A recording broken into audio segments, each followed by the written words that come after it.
देर कर दी आने में। क्या करूं बनी, आज मेरा पेट बहुत दर्द हो रहा है। क्यों, क्या हो गया? आपको दिखाया क्या? हाँ, दिखाया था। उन्होंने दवाई दी है और बोला है कुछ दिन तक बाहर का मत खाना। अच्छा, तो तुमने बाहर का खाना खाया था, इसीलिए पेट में दर्द हो रहा होगा। नहीं, बाहर का खाना नहीं खाया था। तो फिर? वो एक्चुअली कल एली का बर्थडे था और वो स्कूल में टॉफीज बांट रहा था, तो मैंने चुपके से ढेर सारी टॉफीज ले ली इसके पैकेट से और सारी खुद खा ली। ओहो, ये तो तुमने बहुत गलत किया।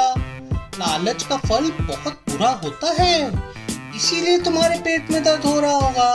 तुम्हारा हाल एकदम वैसा ही हुआ है जो गरीब लकड़हारे की पत्नी का हुआ था। अच्छा, ऐसा क्या हुआ था गरीब लकड़हारे की पत्नी के साथ? तुमने गरीब लकड़हारे की कहानी नहीं सुनी क्या? नहीं। अच्छा, तो चलो फिर आज मैं तुमको गरीब लकड़हारे की कहानी सुनाता हूँ। एक छोटे से गांव में रामू नाम का एक गरीब लकड़हारा रहता था। वो दिन रात जंगल में पेड़ काटकर अपनी जीविका चलाता था। रामू बहुत ईमानदार और मेहनती था। एक दिन वो नदी किनारे एक पेड़ काट रहा था। फिर उसको प्यास लगी तो उसने जंगल में एक कुएं में जाकर पानी पीने का सोचा और उसने कुएं के ऊपर अपनी कुल्हाड़ी रख दी और गलती से उसकी कुल्हाड़ी कुएं में गिर गई। रामू बहुत दुखी हुआ और भगवान से प्रार्थना करने लगा। तभी अचानक कुएं से एक यक्ष निकला। यक्ष ने रामू से पूछा, हे लकड़हारे, तुम इतने दुखी क्यों हो? रामू ने अपनी समस्या बताई कि उसकी कुल्हाड़ी कुएं में गिर गई है और अब वो काम नहीं कर सकता। यक्ष ने रामू को वादा किया और कहा, चिंता मत करो, मैं तुम्हारी कुल्हाड़ी खोज लाऊंगा। यक्ष कुएं में गया और थोड़ी देर बाद एक सोने की कुल्हाड़ी लेकर बाहर आया। उसने रामू से पूछा, क्या ये तुम्हारी कुल्हाड़ी है? रामू ने ईमानदारी से उत्तर दिया, नहीं, ये मेरी कुल्हाड़ी नहीं है। फिर यक्ष ने दोबारा कुएं में गोता लगाया और इस बार एक चांदी की कुल्हाड़ी लेकर आया। उसने फिर से पूछा, क्या ये कुल्हाड़ी तुम्हारी है?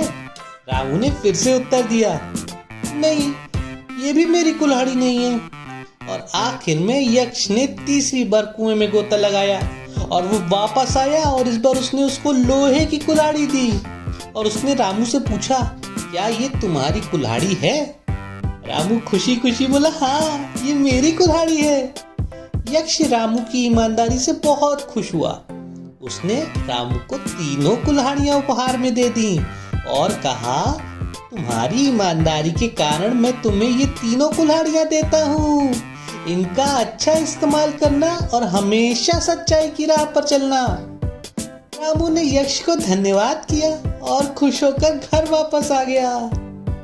रामू की पत्नी सरला ने जब ये कहानी सुनी तो उसने भी सोचा कि उसको भी ये मौका मिलना चाहिए और अगले दिन वो कुएं के किनारे गई और जानबूझकर अपनी कुल्हाड़ी कुएं में गिरा दी।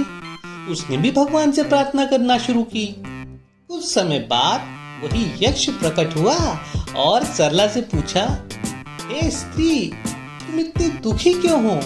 सरला ने कहा, मेरी कुल्हाड़ी कुएं में गिर गई है। यक्ष ने कुएं में गोता लगाया और एक सोने की कुल्हाड़ी लेकर आया। उसने सरला से पूछा, क्या ये तुम्हारी कुल्हाड़ी है? सरला ने तुरंत झूठ बोला और बोली, हाँ, ये मेरी कुल्हाड़ी है। यक्ष सरला की बेईमानी से बहुत नाराज हुआ। उसने कहा, तुमने झूठ बोला और बेईमानी की, इसलिए मैं तुम्हें कोई कुल्हाड़ी नहीं दूंगा।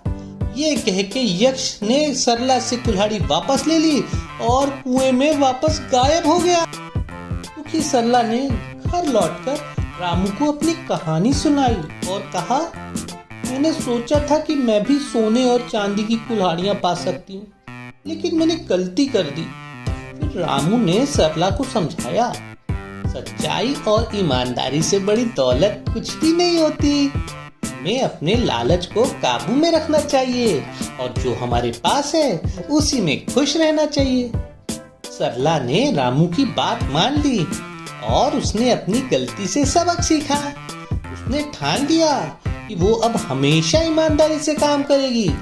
फिर रामू और सरला ने मिलकर मेहनत की और अपने परिवार को खुशी खुशी और सच्चाई के साथ आगे बढ़ाया।